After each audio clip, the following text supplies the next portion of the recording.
뉴욕 한인회가 창립 64주년 기념식을 개최했습니다. 뉴욕시 감사원장 등이 교통 혼잡세 보류 명령에 반발하는 소송을 제기할 방침입니다. 불법 모페드 급증 문제에 뉴욕시 정부의 느린 대처가 원인이 됐다는 지적이 제기됐습니다. 연준이 기준금리를 예상대로 동결했습니다. 이상은 TKC 뉴스데스크 오늘의 주요 소식입니다. 아름다운 제품에서부터 아름다운 사회를 만들기까지 키스는 뉴욕에서 시작하여 현재는 전 세계 12,000명의 직원들과 함께 끊임없이 도전하는 기업입니다. 사람을 생각하고 존중하는 기업. 키스는 한인들이 사회의 주인공이 될 수 있도록 든든한 버팀목이 되겠습니다. 글로벌 뷰티 기업 키스. 시청자 여러분 안녕하십니까? 6월 13일 목요일 TKC 뉴스데스크 첫 소식입니다. 뉴욕 한인회가 창립 64주년 기념식을 열고 한인 차세대들의 정체성을 확립하는 데 한인회의 방향성을 정하고 이를 위한 노력을 기울일 것이라고 다짐했습니다. 12일 뉴욕 한인회 역대 회장들을 비롯해 김유한 뉴욕 총영사, 박호성 민주평통 뉴욕협의회 회장 등 한인사회 각계 인사 약 100여 명이 참석한 가운데 64주년 기념식을 성황리에 개최했습니다. 에드 브런스틴 뉴욕주 하원 의원과 샌드라 황 뉴욕시 의원 등도 참석해 뉴욕 한인회의 64번째 생일을 축하하고 계속해서 뉴욕 이런 한인 사회를 대표하는 기관으로서의 역할을 충실히 해줄 것을 당부했습니다. 김광석 회장은 이날 뉴욕 한인회 설립 목적을 돌아보고 한인회 사명을 충실히 행하는 데 힘쓸 것이라고 다짐했습니다. 뉴욕 이런의 한인들의 정체성, 인권의 증진, 한인사의 각 단체와 개인들의 온몸의 지원활동, 한민족들과의 유대와 교류 확대 등으로 한인들의 현재 미래를 위해 초석을 단단히 이루어오셨습니다. 64주년을 맞으면서 그 초심을 돌아보고 한인의 사명을 충실하게 전개해 나갈 수 있을 것을 다짐합니다. 이날 김광석 뉴욕 한인회장은 뉴욕 한인의 역사를 소개하고 비전을 발표하는 시간도 마련했습니다. 김 회장은 현재 뉴욕 한인회가 정부 그랜트를 받을 수 있는 자격 요건을 충족한 상황이라고 소개했습니다.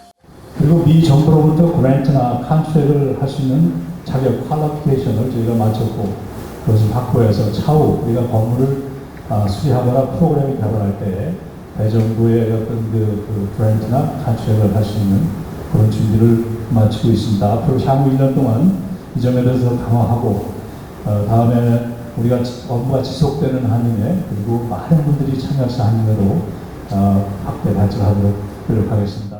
뉴욕 한인회는 이날 이강원 제38대 뉴욕 한인회 전반기 이사장에게 공로패를 수여했습니다. 한편 이날 이명빈 뉴욕 한인 원로 자문위원 회장은 한인회 재정에 어려움이 있다는 소식을 들었다며 김 회장에게 한인회 운영 기금을 전달했습니다. 뉴욕시 감사원장과 대중교통 옹호단체가 캐시 호컬 뉴욕주지사의 교통 혼잡세 보류 명령에 반발, 소송을 제기할 것이라고 밝혔습니다.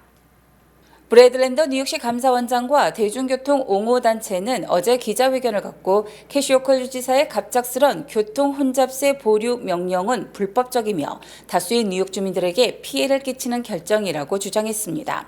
랜더 감사원장은 뉴욕시의 공기를 마시고 사는 사람들에게 호컬 주지사는 잘못된 방향을 선택했다며 우리의 미래를 위해 올바른 방향으로 되돌릴 것이라고 말했습니다. 특히 이들은 맨하탄 교통 혼잡세가 시행될 수 있도록 모든 법적 조치를 강구할 것이라고 밝혀 소송을 제기할 뜻임을 분명히 했습니다. 이들은 캐시 호컬 주지사가 교통 혼잡세 시행을 3주 앞두고 이를 무기한 보류하도록 명령할 수 있는 권한이 있는지 확인하고 있으며 그 같은 권한이 없는 것으로 보인다고 강조했습니다. 마이클 제라드 컬럼비아대 교수는 2019년 뉴욕주 의회를 통과한 교통 혼잡세 시행법에 따르면 주지사는 이 법을 시행할 의무가 있지만 이를 취소할 권한은 없다며 또 탄소 배출 감소를 위한 뉴욕주 기후법 등을 위반한 명령이라고 설명했습니다.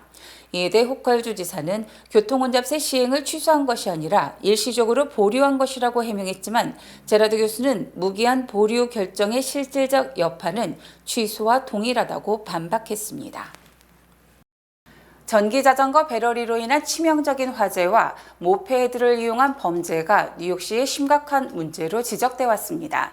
그런데 이러한 문제에 뉴욕시 정부의 느린 대처가 원인이 됐다는 의견이 제기됐습니다. 팬데믹 이후에 급증한 거리의 전기자전거와 모페드를 두고 정부의 미흡한 행정 조치가 더 많은 안전사고와 범죄를 유발했다는 지적이 제기됐습니다. 고다미스트는 오늘 뉴욕시 지역의 빠른 모페드를 가능하게 한 느린 정부라는 제목의 기사를 게재했습니다. 고다미스트는 앞서 팬데믹 시절 배달이 급증하며 전기 자전거가 상용화됐으나 자전거에 탑재한 리튬 배럴이는 도시에 치명적인 화재를 안겨주는 시한폭탄이 됐다고 말했습니다. 그에 따라 지난 2년간 정치인들은 더 안전한 전기 자전거 배럴이를 배달원들에게 제공하기 위한 여러 계획을 발표했지만 시행이 충분히 빠르지 않아 배달원들은 그동안 다른 대안을 찾아야 했다고 말했습니다. 새로운 대안으로 급부상한 모페드는 전기 자전거보다 저렴하며 속도가 빠르다는 장점으로 많은 배달원들이 이용하고 있습니다. 그러나 동시에 많은 범죄에 악용이 되며 시민들을 위험에 빠뜨리고 있습니다. 한편 뉴욕시가 최근 모페드를 집중 단속하기 위한 방안을 발표했습니다. 이러한 모페드를 전기 자전거로 대체하기 위해서는 불법 배럴이 문제를 해결하고 안전하게 충전할 수 있는 충전소를 더욱 많이 설치해야 한다는 지적이 나오고 있습니다.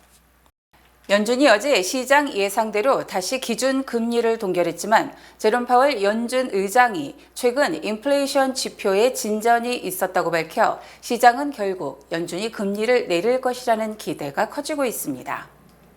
파월 의장은 어제 금리 동결 발표 뒤 기자회견에서 가장 최근 물가 지표가 올해 초보다 긍정적이었고 인플레이션 목표를 향한 완만한 진전이 추가로 있었다고 평가했습니다. 파월 의장의 이 같은 발언은 최근 물가 지표가 연준 목표치인 2%를 향해 비록 더디지만 진전됐음을 확인한 것이어서 매우 긍정적으로 평가됩니다. 특히 노동부는 어제 5월 미국 소비자 물가 지수가 1년 전보다 3.3% 상승했다고 발표했으며 이는 전달 3.4% 상승보다 둔화된 것이지만 연방공개시장위원회 이틀째 회의 날 공개돼 금리 동결 결정에 반영되지는 않는 것으로 추정됩니다. 파월 의장은 인플레이션이 진전됐는지에 대한 확신이 필요하지만 오늘 보고서는 확신을 쌓는데 진전이 있었다고 강조했습니다. 파월 의장은 또 오늘 지표를 환영한다고 말하고 싶고 이 같은 지표가 추가로 나오기를 희망한다며 노동시장이 예상 밖으로 약화되거나 인플레이션이 기대보다 빨리 둔화된다면 그에 따른 통화 정책 대응이 준비돼 있다고 주장했습니다. 파월 의장의 어제 기자회견에서 그 어느 때보다도 진전을 강조했고 이는 파월 의장 등 연준 인사들이 실물 경제 평가에 너무 소극적이라는 지적을 의식한 눈치보기라는 평가를 낳고 있습니다. 파월 의장은 2020년과 2021년 인플레이션이 극심했을 때도 이를 파악하지 못하다 뒤늦게 급격하게 금리를 인상했다는 비판을 받았으며 최근에도 실물 경제를 파악하지 못해 금리 인하 시기를 놓쳐 경제를 침체시킬 수 있다는 비판을 받고 있습니다. 연준의 금리 동결에 대해 주요 언론들은 통화 긴축을 선호하는 매파적 결정이라고 분석했으며 일부 언론은 과거 실수를 반복하지 않기 위해 신중을 기하는 것이라는 평가를 내놓기도 했습니다. 월스트리트저널은 파월 의장의 금리 동결 뒤 기자회견에서 확신하는 이나 확신이라는 표현을 20차례나 강조했고 이날 연준의 접근법은 신뢰하되 검증하라는 표현으로 요약할 수 있다고 보도했습니다. 또 블룸버그 통신은 연준이 이번 회의에서 연내 한 차례 금리 인하를 시사하면서도 두 차례 인하 가능성도 열어놨다고 분석했습니다. 어제 회의에서 연준 의원들은 19명 중 기준금리 1회 인하가 7명, 2회 인하가 8명, 동결이 4명이어서 2회 인하가 가장 많았지만 중간값은 기존 3회에서 1회로 줄었습니다. 현재 미국 연준만 금리 인하에 소극적일 뿐 유로화 사용 20개국과 카나다 중앙은행은 인플레이션이 목표치보다 높음에도 기준금리 인하를 단행했고 특히 유로존은 추가로 금리를 인하할 수 있다고 발표하기도 했습니다. 이에 따라 연준의 정책은 지나치게 보수적이며 실수를 하지 않음으로써 자신의 자리를 지키기 위한 보신적 정책이라는 비판도 제기되고 있습니다. 일부 경제 분석가들은 연준이 신중한 접근법만을 강조, 금리 인하 골드타임을 놓칠 위험도 있다고 지적했습니다. 특히 제롬 파월 연준 의장이 어제 기자회견에서 금리 동결 결정에 대한 설명보다 5월 소비자 물가 지수를 수차례 언급하며 진전이라고 거듭 강조한 것도 인플레 둔화 사실을 뒤늦게 파악한 면피용 발언이라는 분석입니다. 뉴욕시 임차인이 중개 수수료를 부담해야 했던 관행을 폐지해 임차인들의 비용 부담을 절감하고자 하는 법안이 어제 시의회 청문회를 거쳐 최종 표결을 앞두고 있습니다. 뉴욕시 의회는 어제 오전 본회의에서 중개 수수료 세입자 부담 금지 조례안에 대한 청문회를 진행했습니다. 치오세 뉴욕시 의원이 발의한 해당 조례안은 통상 세입자 부담으로 여겨졌던 브로커비를 집주인 또는 브로커를 고용하는 사람이 부담하는 것으로 재규정하는 내용으로 뉴욕시 의원의 대다수가 이에 대한 지지 입장을 표명했습니다. 치오세 의원은 뉴욕 시민들은 자신이 고용한 적이 없는 중개인에게 평균 3,474불의 수수료를 임대료와 별도로 지급하고 있다며 변화가 필요하다고 주장했습니다. 반면 해당 법안의 통과를 반대하는 뉴욕 부동산 협회 일동은 해당 법안이 장기적으로 세입자에게 해를 끼치게 될 것이며 약 2만 5천 명 중개인의 생계를 파괴할 것이라고 주장했습니다. 본드 부동산의 더글라스 웨그너 대변인은 이 법안이 통과되자마자 첫 주에 임대료가 8%에서 15%까지 오를 수 있다며 집주인은 수수료를 지불하지 않기 위해 임대료를 더 올릴 것이라고 말했습니다. 앞서 뉴욕시 임차인들은 다른 도시와 달리 연간 임대료의 15에서 30%에 달하는 비용을 중개 수수료로 지급해야 했습니다. 그에 따라 이미 임대료 부담이 큰 뉴욕 시민들이 중개 수수료 부담까지 떠안아 도시에서 이사하려는 사람들에게 큰 장벽이 된다는 지적이 제기됐습니다. 뉴욕주 하원 40선거구 민주당 후보로 출마한 중국계 나오인 후보가 불법 정치 후원금을 받았다는 의혹이 제기됐습니다. 뉴욕타임즈는 11일 플러싱 지역 뉴욕주 하원 40선거구에 출마한 중국계 나오인 후보가 후원금을 내지 않는 유권자들의 이름을 사용해 불법 정치 후원금을 받은 것으로 조사됐다고 보도했습니다. 이 후보가 선거를 위해 모금한 기부금이 뉴욕 매칭펀드를 포함해 총 16만 2,800달러에 달했는데 기부자 명단에 오른 이름 가운데 기부한 적이 없거나 그 주소에 거주하지 않은 것으로 나타났다고 뉴욕타임즈는 밝혔습니다. 뉴욕타임즈는 55명을 인터뷰한 결과 19명은 후원금을 낸 적이 없다고 답했고 7명만이 작은 액수를 후원한 것으로 확인이 됐다고 말했습니다. 또 뉴욕타임즈는 이 후보 캠페인의 총 지출액 7만 73달러 중 약 8,000달러는 테렌스 박 JT그룹 대표가 운영하는 회사에 지출이 됐다며 이는 가장 큰 지출액이었다고 보도했습니다. 이에 대해 박 대표는 본 방송과의 전화 인터뷰에서 뉴욕타임즈 기사에 유권자 등록 데이터베이스에서 선별한 아시안 이름 목록을 이 후보 캠프 측에 보냈다고 보도가 됐는데 아시안 이름 목록이 아닌 유권자 등록 데이터베이스를 정치 컨설턴트로서 보낸 것이라고 정정했습니다. 나오인 후보는 기부금 모금 사기 의혹에 대해 전면 부인했습니다.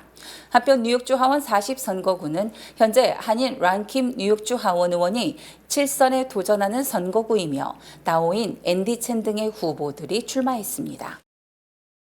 CBS가 경쟁사에 비해 자사 의약품 리콜이 잦은 이유는 박테리아가 검출되고 맨발로 직원들이 일하는 제조업체와 연관이 있다는 의혹이 제기됐습니다.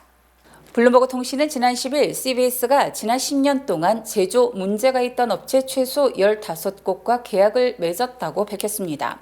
그로 인해 CBS 브랜드 의약품이 리콜되는 사태가 133번 발생했고 여기에는 소화용 제품도 포함이 됐다고 보고서는 지적했습니다. 블룸버그 통신은 CBS의 자사 의약품 리콜이 많은 이유가 플로리다에 있는 유니팔마 LLC와 같은 제조업체들을 고용했기 때문이라고 주장했습니다. 연방식품의약국 FDA는 해당 업체가 약물 제조에 사용한 물이 어린이들에게 치명적일 수 있는 박테리아에 오염됐고 업체는 그 사실을 인지하고도 무시해왔다고 밝힌 바 있습니다. 인도에 위치한 또 다른 제조업체는 FDA 조사 결과 페인트가 벗겨져 있고 직원들이 맨발로 일을 하고 있으며 당사의 제품이 안전하게 보이도록 조작한 정황이 보인다는 평을 받았습니다. 블룸버그 통신은 이 업체에서 제조된 안약에서 박테리아가 검출됐고 FDA가 경고를 했음에도 불구하고 일부 CVS 매장에서는 해당 제품을 몇 주 동안 지속 판매했다고 주장했습니다. 영국 시사주간지 예측 결과 현 시점에서 대통령 선거를 한다면 트럼프 전 대통령이 당선될 확률이 바이든 대통령의 2배에 달하는 것으로 조사됐습니다. 영국 시사주간지 이코노미스트는 컬럼비아대 응용통계학과 교수의 도움을 받아서 개발한 대선 예측 모델을 가동한 결과 트럼프 전 대통령이 당선될 확률이 66%에 달한다고 보도했습니다. 또 바이든 대통령의 재선 확률은 33%에 그쳤다며 트럼프 전 대통령의 우세가 사실이라고 주장했습니다. 대통령 선거인단 예측에서도 트럼프 전 대통령이 당선에 필요한 270명을 훨씬 넘는 296명을 확보하는 반면 바이든 대통령은 242명에 그칠 것으로 전망했습니다. 또 트럼프 전 대통령은 미시간, 위스콘신, 펜실베이니아, 네바다, 아리조나, 조지아 등 6개 경합주에서도 모두 승리하는 것으로 나타났습니다. 이코노미스트는 4년 전인 지난 2020년 6월 11일에도 이 모델을 통한 예측치를 발표했으며 당시 바이든 승리 확률이 85%, 트럼프 재선 확률이 15%로 예측했고 결국 바이든이 당선됐습니다. 하지만 결국 두 사람 중 한 명의 당선을 예측하는 것으로 확률이 50대 50이기 때문에 소 뒷걸음치다 쥐잡는 식으로 당선을 알아맞힐 수 있다는 지적을 낳고 있습니다. 이코노미스트 측은 우리는 매일매일 주요 자료를 업데이트하고 주와 전국 단위 여론조사를 취합해 결과를 예측한다면서 10,000번이 넘는 시뮬레이션을 실행해서 얻어진 정확한 결과라고 주장했습니다. 트럼프 전 대통령이 가상화폐 채굴업자들을 만나 비트코인을 모두 채굴해서 메이드 인 USA로 만들고 싶다고 말하고 지지를 호소했습니다. 트럼프 전 대통령은 지난 11일 플로리다 마라라고 리조트에서 나스닥에 상장된 가상화폐 채굴업체 클린스파크와 라이어 플랫폼 등의 경영진을 만나 가상화폐와 채굴에 대한 적극적 지원을 약속했습니다. 트럼프 전 대통령은 이날 가상화폐를 사랑하고 이해한다면서 비트코인 채굴이 에너지 공급 안정화에 도움이 되고 백악관에 들어가면 채굴업체들을 지지하겠다고 강조했습니다. 또 소셜트루스에 올린 글에서 비트코인 채굴은 중앙은행 디지털 화폐에 대한 마지막 방어선일 것이라며 아직 채굴되지 않은 비트코인을 모두 미국산으로 만들고 싶다고 주장했습니다. 트럼프 전 대통령은 바이든 대통령이 비트코인을 증오해서 중국, 러시아, 급진 좌파, 공산주의자들만 도와준 셈이라며 비트코인을 채굴하면 우리가 에너지를 장악하는 데 도움이 될 것이라고 말했습니다. 트럼프 전 대통령은 지난주 샌프란시스코 기금모금 행사에서도 가상화폐 대통령이 될 것이라고 말하는 등 민주당 일부에서 가상화폐 채굴업체의 에너지 사용 등에 대해 비판한 것을 의식해 적극적으로 채굴업자들을 감싸고 있습니다. 400억 달러 이상의 가상화폐 사기 의혹을 받아온 권도영과 테라폼레스가 증권거래위원회에 약 45억 달러를 납부하기로 했으며 권도영은 스위스의 작은 은행에 돈을 숨겨놓았던 것으로 드러났습니다. 증권거래위원회는 어제 뉴욕 남부 연방법원에 제출한 동의 판결 승인 요청서에서 테라폼레스와 권도영이 피해보상금 35억 8,700만 달러와 판결 전 이자 4억 6,700만 달러, 또 민사벌금 4억 2천만 달러 등 모두 44억 7,382만여 달러를 납부하는 데 동의했다며 승인을 요청했습니다.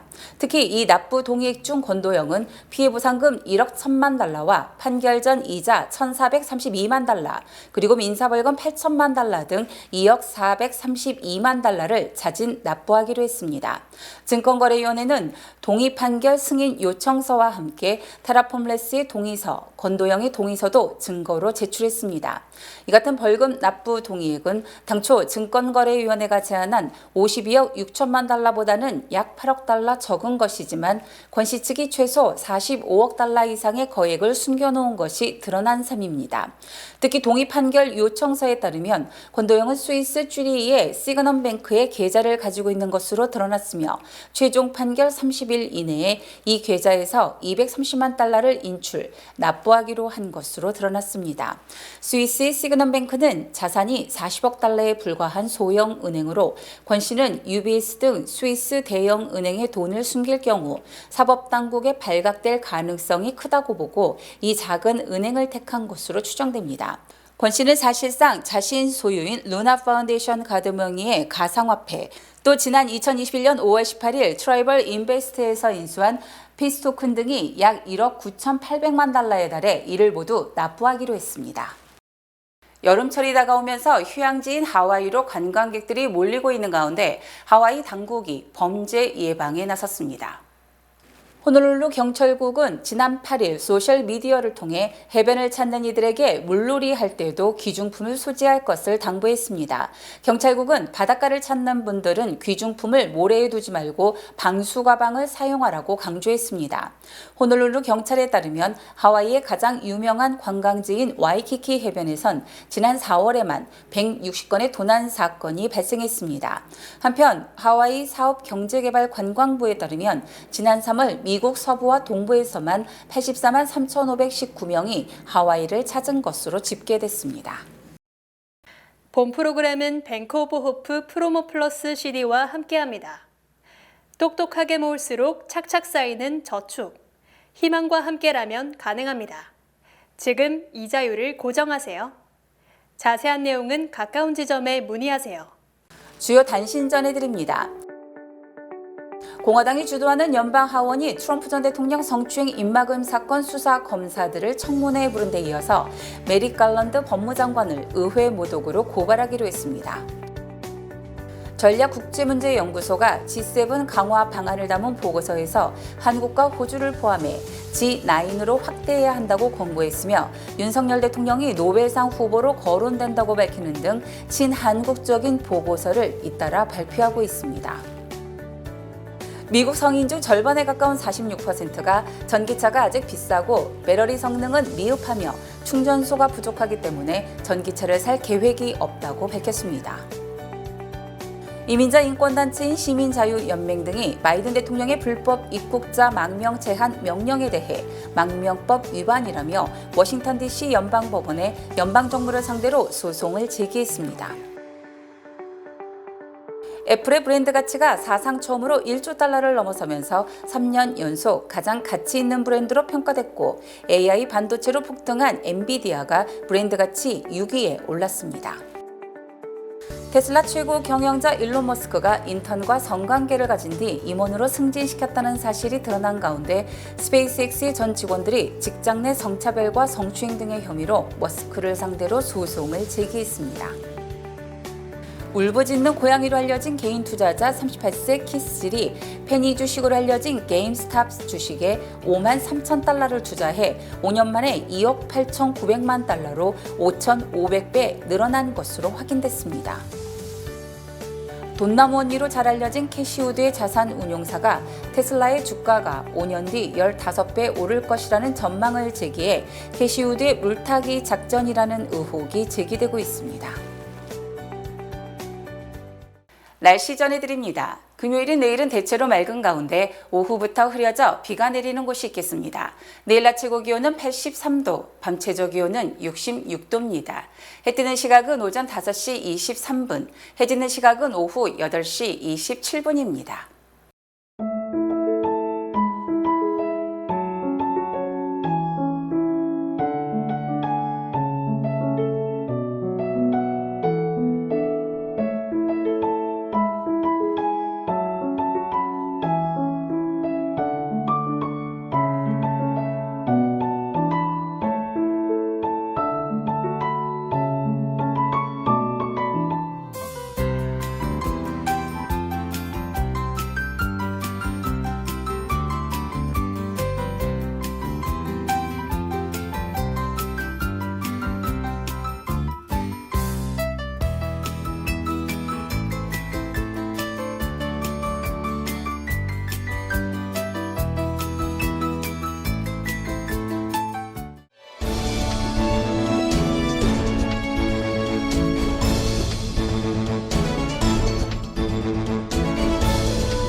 이상으로 6월 13일 목요일 TKC 뉴스데스크를 마칩니다. 시청해주신 여러분 고맙습니다.